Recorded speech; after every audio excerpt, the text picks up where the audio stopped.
Hello, I'm Greg Bell, and welcome to TD Active Trader Live, brought to you by TD Direct Investing. This is your educational one-stop shop for in-depth market analysis and investment insights that boost your trading potential. Coming up, are we nearing a major market top or just seeing some normal volatility? Chris from Mullen says defensive stocks are flashing warnings, big tech leadership is weakening, and a deeper reset could be taking shape. He joins us in just a couple minutes. We're going to discuss the levels that matter the most. Plus, with NVIDIA earnings next week, options traders are pricing in a big move.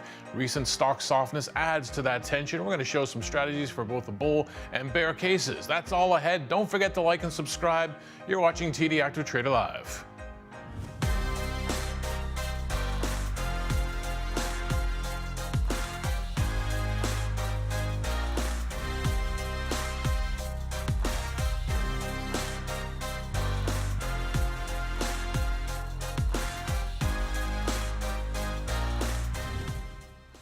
Half an hour of the trading day. Let's jump into the platform, take a look at the S&P 500 right now. We've had a little weakness out of the gate, but we seem to be getting back up towards the break-even line. We got earnings to digest, also the Iran tensions catching the focus of investors. Let's take a look at the heat map. No better way to see the push and pull in the market right now as to where we might be headed, as to what the heat map is showing us.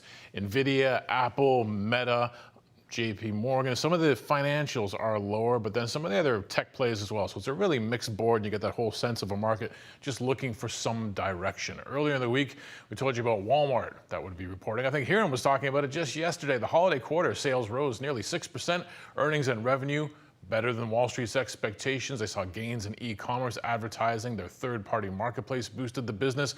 Right now, you got the stock on the move higher. It was interesting in the pre-market because the current fiscal year earnings outlook fell short of the street's expectations. Market was trying to decide whether they like this one or whether they didn't. Right now, you got Walmart up about 2% on this news. And that's your market update. Joining me now from London, Ontario is my colleague Hiram Amin from our direct investing educational team and technical analyst Chris Vermeulen, founder of the Technical Traders. Thanks for being here, gentlemen. Guys, before we jump into the conversation, just want to remind our viewers that the views and forecasts expressed are solely those of Chris and his team at the Technical Traders and based on their research. Chris, this has been a choppy 2026. We saw this big run up in precious metals, then a big correction. Tech is losing leadership. Money is rotating into defensives. So a lot of people have this question. This is the first question I'll pose to you. Is this indicative of something bigger happening, a market top, or just some regular volatility? Yeah, well, that's the big question. That's the one everybody really wants to know. Now, when we step back, look at the big picture, it feels like we are getting closer to a major market top. But as you mentioned, the rotation we're seeing into defensive plays right now, the big move we've seen in precious metals, those are all signs that the market is nervous. It doesn't mean the end is here. We're going to have some big bear market start, but it's definitely, there's a lot of warning signs saying that. And right now, we're not seeing panic selling or anything. We're just seeing typical money doesn't know where to go. And so it generally goes to where people are comfortable. Utilities, consumer staples, even the real estate sector ETF is doing well. People go to what's comfortable and what they know is always going to be needed and be around, even if we have a recession. So money's nervous. The S&P 500 has really been trading more or less sideways since the October high. So we really haven't gone much of anywhere, and people are getting tired of this sideways choppy move. And so they're looking to go elsewhere because the stock market is looking like it could have a bit of a correction here at any point. You mentioned the money moving towards utilities, staples, and healthcare, real estate, other parts of the market. Historically, when we take a look at those more defensive plays, is it a reliable signal that this rotation means that there's a bigger correction coming? It generally is very reliable. I find when utilities dramatically outperform the S&P 500, we tend to see a sharp correction in equities, usually within a week or two of that point. And so we've hit that threshold. We have seen utilities have a very strong rally. They have now hit resistance. They're showing a little bit of weakness. But the outperformance compared to the S&P 500 and the NASDAQ is big enough that it's telling us big money is trying to get protected. A lot of money in the market, you know, most advisors and funds, they have to stay in the market. And so they can't just exit when they're nervous. So they are positioning. It looks like the money flows are positioning. They're trying to brace for impact. And we've seen this over and over again through many cycles, through just before major 10 to 20% corrections in the market, we see utilities outperform. We tend to see gold do well, consumer staples. All of those are happening. So it is a very accurate sign in terms of, I think we need to be aware this market is on the cusp of a fairly significant pullback. And the Magnificent Seven could lead the way there. Well, I believe they are leading the way. They've already broken down, and they are going to pull the indices down dramatically. They're about 9 to 11% of the stock index itself. And so if they fall, which looks like they could go down about 15 to 20%, it's going to pull the S&P 500 and the NASDAQ sharply lower and trigger, I think, a wave of panic selling. And I think that's what big or smart money is positioning themselves for. Chris, actually, let's talk about the mags for a moment. You know, I guess the way you kind of positioned it is maybe it's the kryptonite of the market. You know, big tech is no longer the leader of the, no longer the alpha dog of the market pack. So just based on what you just mentioned, if we see the Mag 7 starting to roll over, I mean, we've just seen sideways price action, choppy range right now. By your estimates, do I have that correct, that you've said about, like, if they roll over, you could see the S&P come about 9 to 10%, or is there any further pressure that you think it could, systemically push into the other indices as well? Yeah, I mean, I've got charts here of the Magnificent Seven ETF to get a visual of that. And when we look at the Magnificent Seven, there's a very significant support level kind of right through this chart around this $62, $63 range. And of course, we have seen that broken on the Magnificent Seven. So it looks like they have put in a top. They have now broken down. And so I think this ETF alone, or the Magnificent Seven on general, could pull back about 20%. I think that, along with other equities selling off, because what's going to happen is when the Magnificent Seven start to sell off and the stock market starts to break down, it is going to trigger more selling than just the Mag 7s. People are going to start to unload a lot of other shares. So I think the S&P 500 could pull back 9 to 11%, but I actually think it could probably pull back more, 15 to 20%. Very much so like we saw with the COVID sell-off in the previous February last year. I think it could be something very similar, different reason this time. Last time it was news-driven. This time I think it's momentum has stalled out in the equities market, and it's going to be a wave of profit-taking, people protecting their capital. So I think it's a fairly significant thing we need to watch for, and the Magnificent Seven is under resistance and showing signs of weakness here. Yeah. Well, and let's actually talk about sort of the tech space, but specifically honing in on AI. There's been recent weeks of news that sort of flooded the feathers about the software space within tech, this AI disrupting, kind of the moats that some of these companies have enjoyed. So from a chart perspective, do you think this is just sort of short-term volatility, markets just overcorrecting on this, or is there something structural revaluation that's taking place here? Yeah, I do think there's definitely, I think there's a big movement taking place. I mean, there's the software sector ETF, which has had a huge sell-off, and software companies they're getting very nervous. Shareholders are getting even more nervous, and we've seen that in the share price. If you look at the sector ETF, it's plummeted. It is now trading at a very significant support level here, and I think your comment about it being oversold, I think it's a little bit of an overreaction at this point in terms of share price. I think a lot of people quickly ran and exited companies and sold shares because of it. And now we're seeing the market kind of finding support. And now the market's trying to digest how is this going to play. And there's no doubt AI, I mean, I just read a report this morning, something in like the next 1 to 3 years, it could replace a massive chunk of services, of people, of jobs, really. Like, it's really starting to take over. All the free AI we see now is really just skimming the surface, super lagged. The paid services and what's actually going on and available is dramatic. And I don't think the general public realize how strong and how good AI really is when you dive into it. So I think it's a bit of an overreaction at this point. I think the market, this could hold up a little bit here. But if this sector breaks down, if we see the stock market move down another 10 to 15% or more, we're going to see this software sector break through support, and it's going to plummet fairly significantly. And it's definitely going to shock the software system, the software sector, in a big way, and probably change the way a lot of companies start to look at the future. Because, I mean, I know they already are, but AI is definitely going to be hurting their share price, and that's obviously not what they want to see, is their share price, investors losing confidence. Chris, I'm going to add AI now to my laundry list of things I threw at you off the top in terms of dramatic moves we've seen in the market, trying to figure out what's next. Gold and silver, I want to get back to those. Big dramatic moves, big pullback. The US dollar, if it continues to firm, how vulnerable are these metals? Yeah, well, the dollar, when you look back, over the past year or so, it has formed a very large, you could call it a bear flag, meaning the dollar index could have a very big leg to the downside, which would spur another big rally, I think, in precious metals. I don't feel like that's going to be the case. The chart is also forming what looks to be this bear flag pattern could also be a bottom, a base. And if the dollar firms up and the economy starts to weaken, we tend to see the US dollar do very well. So I think we're going to see the dollar find a bottom and start to break out and post a very big gain. And I think that's all going to fall onto, we're probably going to have some bad economic data or some type of data that comes out that pivots the market sentiment, and people become bearish on the economy, they become bearish on stocks, and the dollar takes off. We see this happen over and over again through crisis.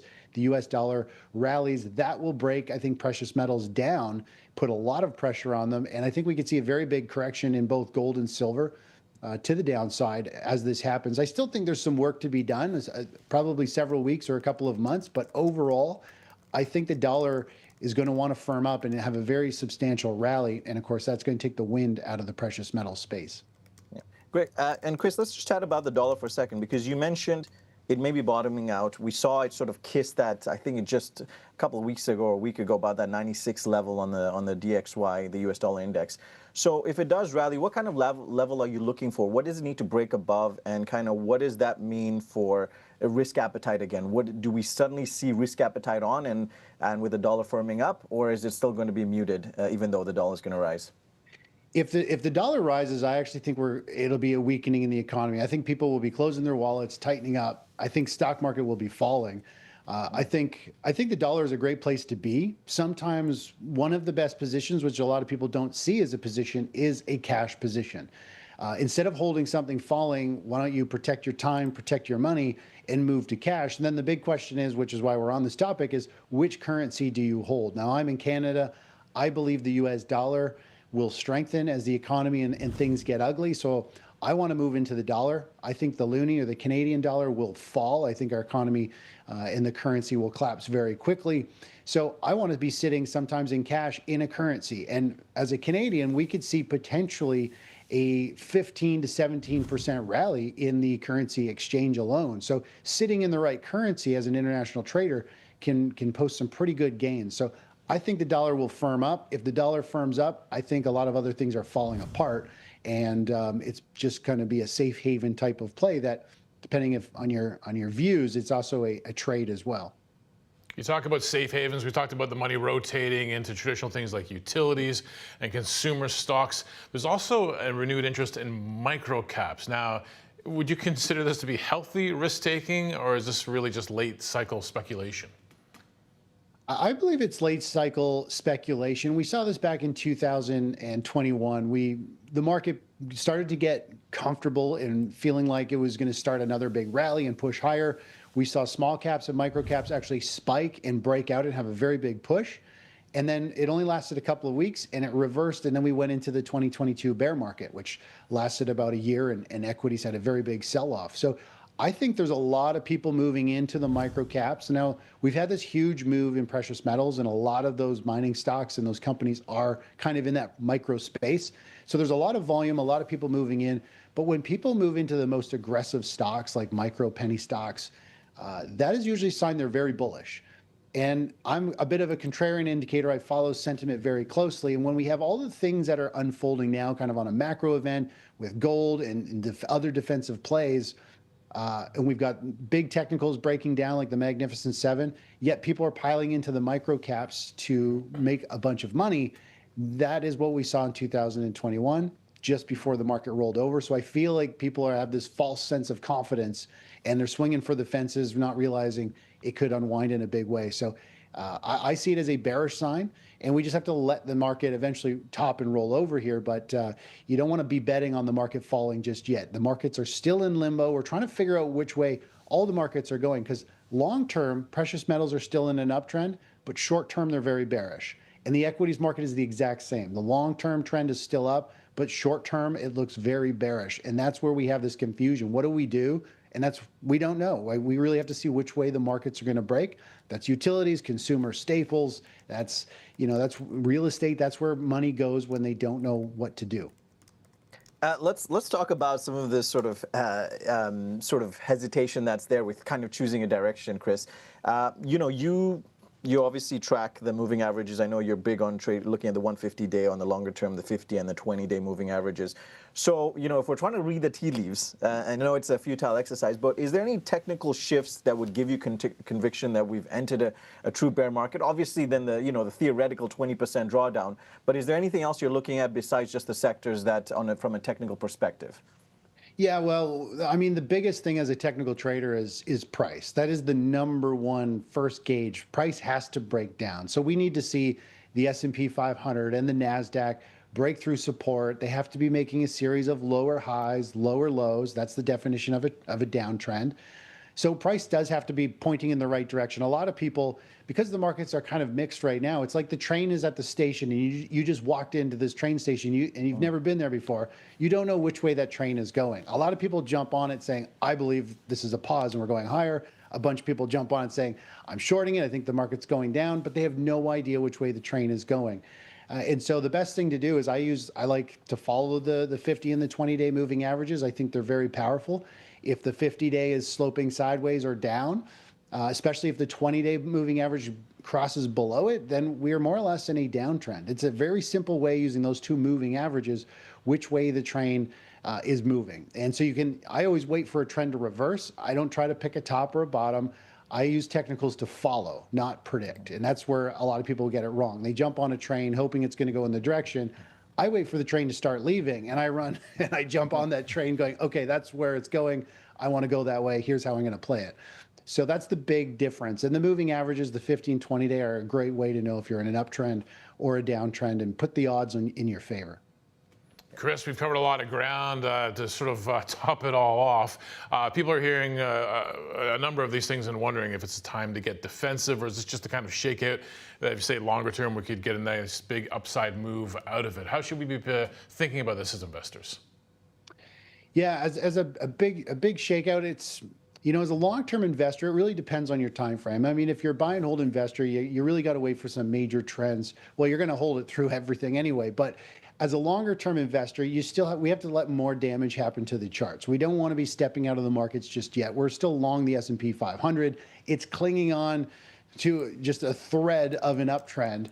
And so you want to be long this market. If we do start to see it correct, potentially that first wave down, that 10, 15, 20% correction, depending how it recovers from that, it'll turn the tide from a correction, and it potentially will tell us, okay, this is the start of a bear market. So it's going to come down to how price moves, the volume, the money flows across different sectors, and position and risk management. Most people don't really apply, kind of risk management. Most people just kind of buy and hold, or they kind of swing for the fences. You do need to have strict rules. If the market does fall a certain amount, you just have to step aside. Sometimes we're wrong, and that's part of the game.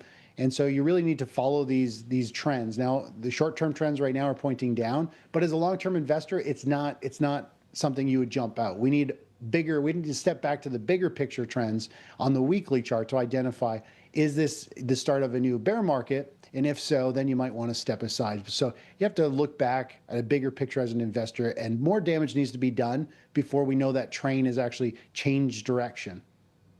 Chris, always great to get your thoughts and your insights. Thanks so much for joining us today. Thanks for having me. It's a pleasure. That was Chris Vermeulen, founder of the Technical Traders. And just a reminder to our viewers that the securities and strategies discussed on our show are for educational purposes only. It should not be considered investment advice or buy, sell, or hold recommendations. Here and lots of interesting stuff there from Chris. I want to get back to that idea of the way we see money rotating, the traditionally more defensive parts of the market. So that's generally a pretty reliable indicator of the market. Might be on the cusp of a significant pullback, but at the same time, right at the end, saying but that train hasn't left that station in either direction yet. So we got to keep looking at the charts, looking at the price action. Yeah, exactly, Greg. I mean, we're trying to look for tea leaves, as I mentioned, like looking for what we could predict would be the next sort of moves that would happen in the market. But it's like looking at sort of the parts of the sum that really put it together. And that's looking at these spaces that you mentioned, utilities, consumer staples in particular. One thing that actually caught me off guard was when he was talking about the dollar, and if we do see a bullish run on the dollar, how that's going to be a negative for the economy, of course, because we know that makes export American everything priced in dollars. Obviously, those exports or imports more expensive, but it also means he was saying that this could shake up the equities market as well if we do get a stronger buck on the cards there. So that's another one to just keep an eye on, see where those levels are. It hasn't moved a whole lot, but it's interesting how he mentioned as well, going to the dollar, using that as kind of a hedge if you're kind of unsure of where the market is, and if you want to stay in the sidelines and especially if you're bullish, of course, if you think the dollar can go up. So that's just another thing to sort of look at in this space that he had mentioned. And then just coming back to the technicals, Greg, the last thing that we wrapped up with is looking at those higher time frames, which is one thing that I think we should all enforce. Is it's easy to kind of look at the minor minutiae of the days, but when you want to look at is the bigger picture, the weeklies and the monthly closes, and that's really going to help us shape up kind of where that direction of the market's going to take us. Another great interview and definitely one worth re-watching. But wait until after we're done the show right now. If you at home have a question for our guest or team, here's how you can get in touch with us. Just email td.activetraderlive@td.com. And for more information about the Active Trader platform, scan that QR code on the bottom right-hand side of your screen. It's going to take you to our TD Active Trader Live website where you can try out the platform risk-free. You open a practice account, you click on the Try TD Active Trader button. Then when you're ready to switch to a live account, simply export the workspace, start trading for real. We have been talking technicals. Let's do a technical take now on what's happening with NVIDIA. Set to report earnings next week. Kieran, what are the charts telling us? Yeah, let's chat about NVIDIA. This is supposed to be like the blockbuster outcoming of earnings, right, Greg? When it comes out, NVIDIA has defined the AI revolution for almost 5 years now. Its chips are what's considered to be the de facto benchmark and essential to power everything AI in this world. So this quarter, it's not so much about whether NVIDIA can beat expectations. It's going to be about whether management can convince investors that the AI growth cycle remains structural rather than peaking. So the key issue that whether management can convincingly argue is the AI CapEx is still in the early innings, especially after we've heard some of the hyperscalers announce some of their CapEx spend. So for this quarter, next week's earnings will be on Wednesday after the market closes. This will mark their Q4 26 earnings. Estimates are at $65 billion on the revenue side and EPS of $1.50. That does mark a 65% year-over-year growth. And margin expectations on the gross margin expectations are expected to approach the 75%. The big one, Greg, for everyone to keep an eye on out of the segmentation of the revenue is going to be data center revenue.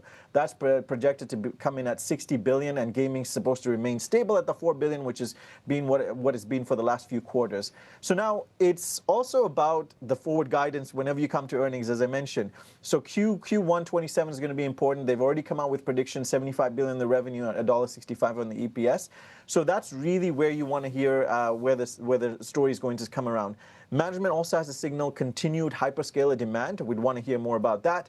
And expanding enterprise adoption and strong Blackwell and Rubin ramp visibility. These are their sort of flagship GPUs that they have. Blackwell's the current iteration of it. Rubin is the one that's going to come out next. So that's what we want to hear about. But they've also been making the news rounds, Greg. This week, Meta announced we're thinking all this CapEx spending. It's not so much of what it's going to be spent on, but who's going to be the recipient of that CapEx. Well, we should hear if NVIDIA is getting some of it, but at least by Meta's account, they're going to be getting some of that thrown their way. And then, of course, they're making inroads and hedging against China with the news this week that they've now really boomed into India. India is making a big dent into the AI space, and NVIDIA is a big part of that growth story. So let's look at the charts, though, Greg, and see what the story is, because even though we've painted this sort of backdrop, it doesn't seem to resonate with the charts. When you look at the charts of NVIDIA, the best way I describe it is just trendless. It's just been a little bit of choppy, range-bound price action. You can see coming out of the April lows, we went on this strong bullish run after it hit, broke below that $100 level and made a huge run. Once it started getting to this 170 level, we started going sideways in the price action. You can see, as evidenced by our moving averages, similar to what Chris uses, I've used a similar average. I've got 150-day, I've got the 50-day moving average in blue, and I've got the 21-day average in yellow. And you can see the 21 and 50-day, they're just in sort of an entanglement right now. they're not really picking a direction. It's going sort of sideways. We saw the price top up at 212, and then it fell from grace and dropped back to the 170 level and kind of just hugging around the 185. This is an important level because this represents on a volume profile basis a heavy volume trade at this 185 level. So going into this earnings, what I am looking for is, you know, the upside expected move is going to be about roughly $15. So we want to see a clean break above this 195. One thing I want to point out is since the last earnings, we saw this big bearish candle, and the high on that move has marked the key resistance. We've seen like a wall of sellers just hit at the 195. Anytime the price comes up, we've just seen the sort of ass being whacked over here, where we see a lot of selling pressure come in. So it really needs to break this 195, and then we could possibly test out to the 205 and maybe touch the 212 on the high side. On the downside, the key level is going to be the 170. If it falls from the 185, 170 is the area of demand, but if it breaks the 170, then we could be in for a steeper sell here. One thing I'll also note on a last basis is we're forming what's known as a descending triangle pattern, Greg.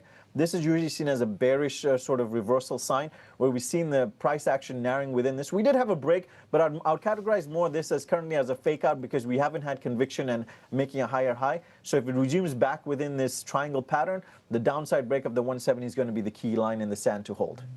All right, we've got that chart there. We got our lines all over it. You're going to walk us through a couple ways we could trade NVIDIA. Before you get started on that, though, Hiran, just want to remind our viewers that options trading carries high risk. It may not suit all investors.